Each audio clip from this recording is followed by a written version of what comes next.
Hey everybody, just a little behind the scenes stuff, I guess.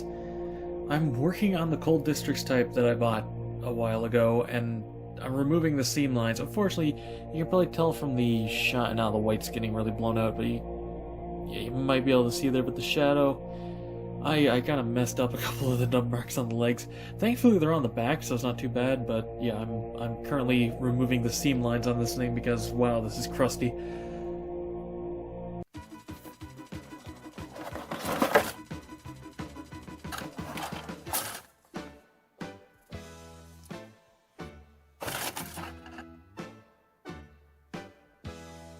Hello and welcome back to another Gunpla review. Today we're taking a look at the high-grade Gym Cold Districts type from War in the Pocket.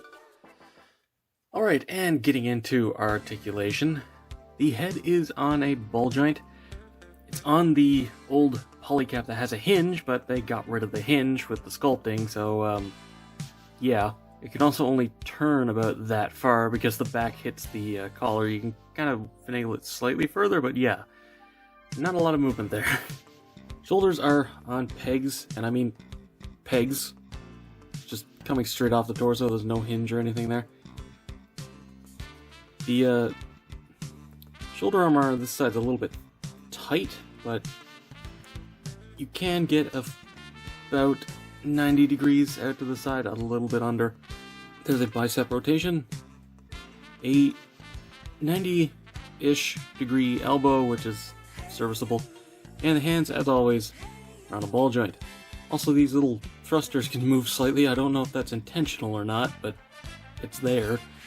The waist is a peg, and yeah, because of the little bit in the back that sticks up, that's as far as that turns. I mean, you could move it up over it, but then there'd be a gap there. Front skirt cannot be separated. I mean, technically it could, but there's nothing holding these in here, so if you did separate it, you could just pull them right off. Side skirts are the usual polycap. Can't move up a ton, but it's not like it matters because you can only get 45 degrees out to the side anyway. They could have made those static and it wouldn't have made a difference. And yeah, it is just the standard ball joint hip, a little bit front to back, 45 degrees out to the side. Basically nothing back because the back skirt's solid, but that's a thing on new kits anyway. That's not something exclusive to this. Good high kick though. Annoying that the front skirt would fall off if I separated it, because it kind of shows that, but I can't fault the articulation there. A 90-degree bend at the knee, which is kind of disappointing considering it is a double-jointed knee. I mean, I really feel like they could have worked something out here to make that a little bit better. It's also kind of gappy, but that's not necessarily a problem. And then at the ankle you get the guard, which is fine, and then a backwards facing ball joint, which you would think would mean this has a lot of articulation.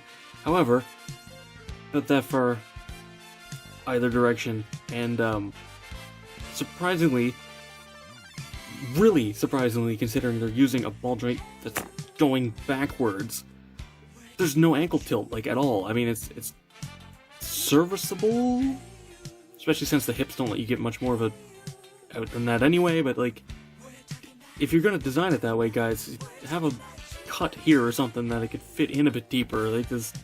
And I know this is an old kit, but I have other old kits that have much better articulation than this. It's serviceable, the 90-degree elbows are nice, especially for the time, but nothing special. Alright, getting into accessories, let's start off, as always, with the sticker sheet, and by extension, color correction. This isn't a huge sticker sheet, but as you can see, there's quite a few stickers on it. And that's because this thing's kind of... I did leave off the shoulder triangles just because I didn't really think they were necessary, but you get the little crotch V, the emblem that goes on the shield, and a ton of thrusters, and this is unfortunately in the era where they were still doing metallic, so the red and yellow on this are shiny, which, I mean, besides not being accurate, also means that the sticker for the shield doesn't color match, which is mostly why I left it off. Now, getting into the color correction properly, Ignore all the weathering, obviously, because I'm turning this into a statue, but the actual painting that you do need to do, put silver behind the visor. There's a little block here, but like, this is the only gym I'm aware of that doesn't have any detailing behind the visor. If you don't paint the inside of that part, you can see the ball joint through the face. It's not good. Aside from that, technically the front camera is color separated because it's part of the same piece as the visor, but I just went ahead and painted it because I think it looks nicer when it has more sort of a flat face on it. Same thing with the back. This isn't color separated, you do just have to paint that. While we're still around here, the little white bar on the backpack, which is completely fine. Same thing with like the thruster bells, that's completely understandable. Vents on the face are part of the white plastic, those need to be painted. That's annoying. I can let it slide for the age, but it is annoying, especially when the Sniper 2 doesn't do that. That actually color separates those. One thing that I'm not going to forgive, however, is the trim around these chest vents are part of the vent piece. You have to paint those to match the chest. Why? I think this uses the same chest as the gym command, actually. That would explain why. Reusing parts. Also, the top part of this red piece is supposed to be gray, but honestly, I think it looks better if you just leave it all red. So it's mostly in shadow, so you can't really tell anyway. Aside from that, vents here. I would do the gray in around here just because it makes it look a little bit better than if you just leave the white. Gray around the wrist here, the front of the elbow here, the elbow pad. Could be worse, but annoying. The vent here, the black on the center and then the red trim. Obviously the yellow on the crotch because you get a sticker for it.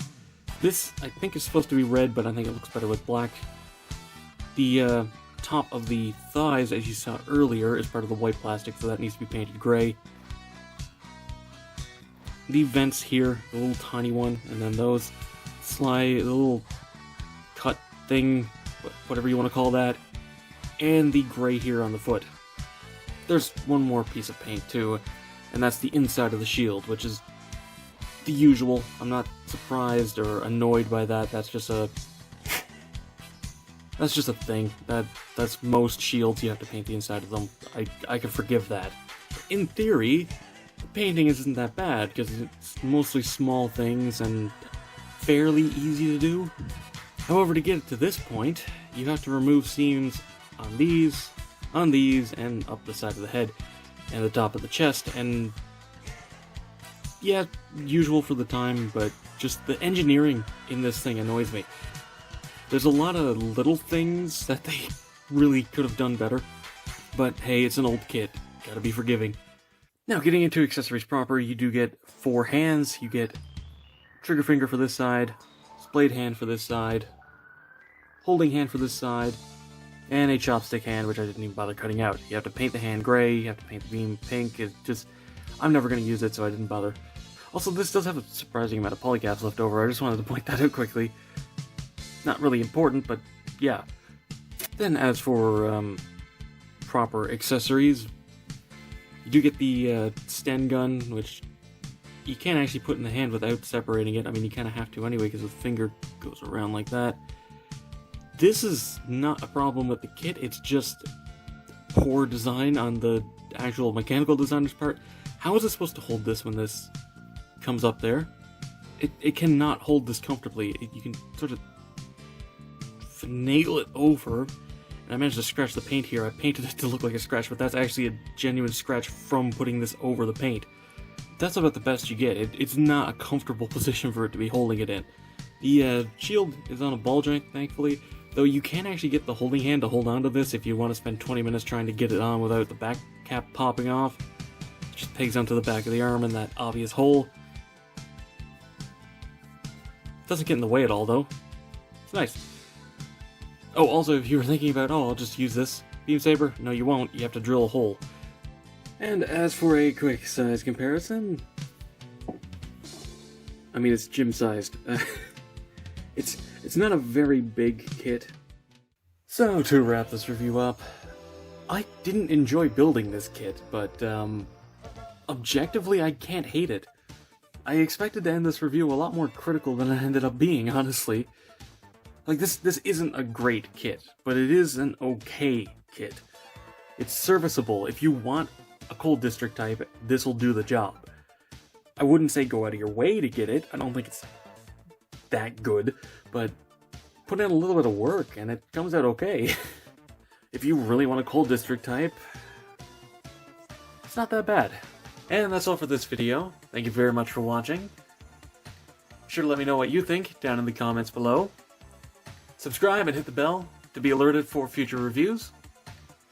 Come chill in the Discord.